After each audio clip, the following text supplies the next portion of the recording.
کیا ماں کی ناراضگی سے کوئی عمل قبول نہیں ہوتا؟ کیا اللہ کی ناراضگی سے کوئی عمل قبول نہیں ہوتا؟ اگر اللہ کی ناراضگی سے آپ کے عمل قبول ہو رہے ہیں تو ماں تو شاہی کوئی نہیں. ماں کو یہاں سب کانٹیننٹ میں خدا بنایا ہوا ہے انہوں نے. گاڑیوں کے پیچھے لکھا ہوتا ہے ماں کی دعا, لکھا ہونا چاہیے ھذا من فضل ربی. قرآن نے تو ہمیں نہیں کہا کہ آپ نے یہ لکھنا ہے.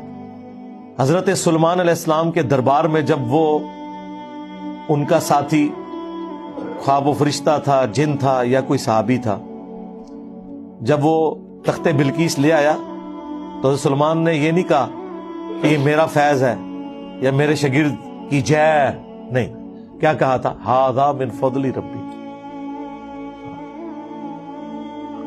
باقی ماں باپ کی ناراضگی سے بچنا چاہیے, وہ تو ایک الگ سے گناہ ہے. قرآن میں 4 جگہ پہ توحید کے بعد سب سے زیادہ حق ماں باپ کا ہے, تو آؤٹ آف کوشچن ہے.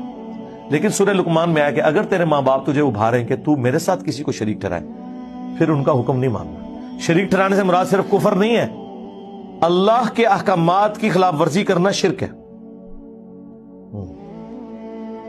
افرائیت من اتخذ الہہ ہوا, بھلا اس شخص کو دیکھا جس نے اپنی خواہش نفس کو اپنا رب مان لیا ہوا ہے. یہ ذہن میں رکھیے گا. تو اللہ نے منع کیا ماں باپ کا کہنا نہیں ماننا جب میرے خلاف ابھارے. بخاری مسلم دونوں میں حدیث ہے, مولا علی اس کے راوی ہیں, کہ ایک سفر کے دوران ایک انصاری کو نبی علیہ السلام نے امیر مقرر کیا. اس کو اپنے ساتھیوں پہ غصہ آیا اور اس نے حکم دیا کہ آگ کا ایک بڑا الاؤ جلاؤ. جب وہ الاؤ بھڑک اٹھا تو انہوں نے کہا کہ میں تمہارا امیر ہوں, میری اطاعت رسول اللہ کی اطاعت اور رسول اللہ کی اطاعت اللہ کی اطاعت ہے, تم اس آگ میں کودو, میں تمہیں حکم دیتا ہوں.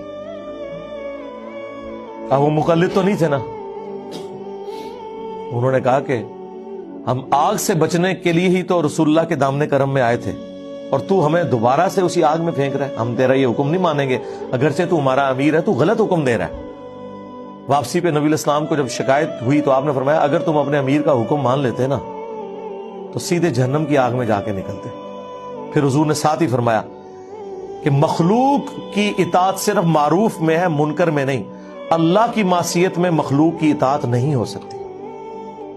اور یہ لوگ اتنے بھولے بن کے پوچھ رہے ہوتے ہیں, جی امی نے منع کیا ابھی داڑھی نہیں رکھنی. امی کیڑی شاید ہے, میں دودھ نہیں بخشاں گی, وہ تیرا دودھ تو ہے ہی نہیں تھا, تم تو اپنے چکروں میں تھے, اللہ نے اولاد دے دی. اب اس اولاد کے اوپر یہ یعنی احسان ٹھہرا رہے ہو کہ اللہ کا احسان اپنے متھے مارا ہوا ہے تم لوگوں نے. یہ اللہ کا حکم ہے کہ ماں باپ کے ساتھ حسن سلوک کرنا ہے. یہ اللہ نے کہا کہ تیری ماں نے تجھے تکلیف سے اٹھایا ہے اور اس کا دودھ چھڑانا 2 سال میں ہے,